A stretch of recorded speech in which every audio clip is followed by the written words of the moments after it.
Bienvenue à ce nouvel atelier. Je porte le choix de cet atelier autour d'une thématique de saison, le sapin de Noël. Au cours de mes balades, j'en ai repéré un qui a une très jolie forme conique. J'espère que vous allez pouvoir faire de même, à moins que vous ne l'ayez déjà installé chez vous. En prenant le temps d'observer, nous pouvons voir que le branchage part d'un axe central, le tronc, et il prend la forme d'arc de cercle. Plus on monte vers la cime, plus les arcs de cercle s'élèvent vers le sommet. Je vous invite à porter beaucoup d'attention sur le branchage de premier plan, celui qui vient vers vous. Il a toujours la forme de l'arc de cercle, mais ces arcs de cercle ne sont pas de profil. Donc vous allez devoir les suggérer avec un arc beaucoup plus étroit.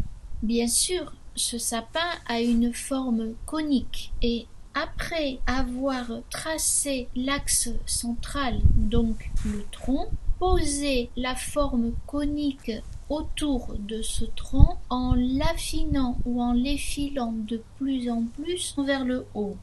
Alors bien entendu, à la mine graphite, je pose le branchage à l'intérieur de cette forme conique et je le fais partir de l'axe central. Prenez bien conscience que la pose de ces traits ne signifie pas la pose de branche que vous allez peindre. Il s'agit plutôt de donner une direction à vos branches, une direction que prendra la touffe de votre pinceau pour suggérer le branchage et sa densité. En aucun cas, ces traits de crayon dessinent les branches. Donc n'essayez pas de dessiner scrupuleusement toutes les branches et de les compter. Pour mettre en aquarelle le sapin, j'opte pour des tonalités de vert. J'en ai retenu deux. Je choisis un vert sapin qui n'est pas une couleur transparente, mais pour donner à mon sapin beaucoup de lumière et de légèreté, j'associe au vert sapin un vert de Hooker qui lui est une couleur transparente. Et pour finir, pour donner beaucoup de profondeur et d'épaisseur au sapin, en dernier lieu, je poserai des ombres avec un bleu indigo. Mais avant de mettre en aquarelle le sapin, je vous invite à faire de petits exercices pour essayer d'attraper une gestuelle qui va traduire la caractéristique de ce sapin. L'aquarelle que je m'apprête à peindre est de petit format. Elle fait à peu près 11 par 20 cm. Donc pour la peindre, je choisis un pinceau à petite réserve d'eau, un 3,0. Et pour suggérer les mouvements des branches, je vais essentiellement travailler avec la tranche de la touffe du pinceau. Je vais faire de même pour suggérer les aiguilles et leur forte densité. J'ai également noté que toutes les aiguilles du sapin qui me fait face partent vers le haut, donc c'est cette dynamique qui m'amène à vous proposer un geste assez précis pour suggérer les aiguilles. Donc, vous mouillez votre pinceau, vous l'essorez au bord de votre peau pour vider de son eau le ventre du pinceau. Vous allez choisir la couleur qui vous intéresse, que vous prenez avec la fleur du pinceau. Vous testez la couleur sur une feuille de brouillon pour essayer de saisir le contenu de la réserve d'eau et seulement après, avec la tranche de la touffe du pinceau, vous faites des petits balayages très courts vers le haut en appuyant la tranche sur toute sa longueur et de suite vous la relevez. Et pour faire le branchage, bien vous allez reprendre votre fleur, vous l'écrasez légèrement en la tirant vers l'extérieur et vous relevez la touffe du pinceau d'un geste très sec. Après plusieurs essais, nous pouvons passer au sapin. Je commence à mettre la couleur sur le branchage par les branchages de premier plan. Donc j'essaie d'être très très légère en termes de tonalité avec le pinceau pour laisser un maximum de blanc puisque la lumière vient se poser sur ces branchages de premier plan. Je pars du tronc, je pose la tranche de mon pinceau à l'aplat et je pars en faisant un léger arc de cercle tout en levant très vite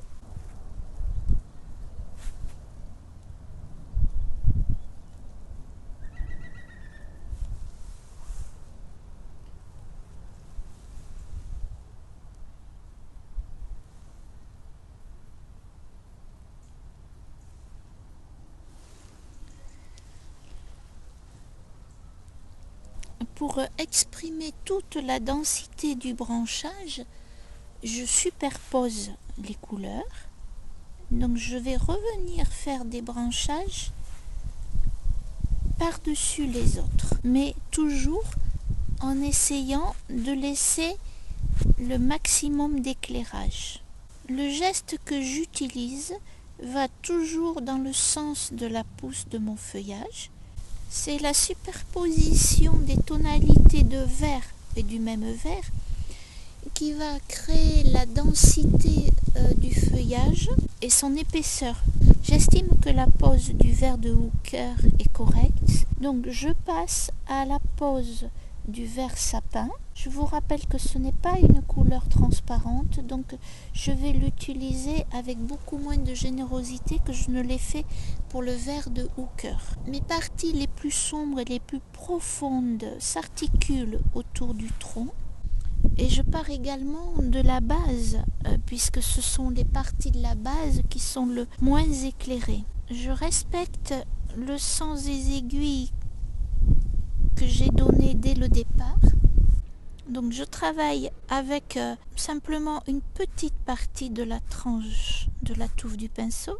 Je pose du vert sapin un peu plus épais côté gauche car c'est cette partie qui prend le moins de lumière, et au fur et à mesure que je progresse dans la hauteur du sapin, je suis de plus en plus légère avec les traits que je fais avec une fleur de pinceau extrêmement fine. Bien évidemment, je n'hésite pas à regarder mon modèle car sans m'en rendre compte, c'est lui qui oriente toute ma gestuelle et toute ma façon de traiter le sapin.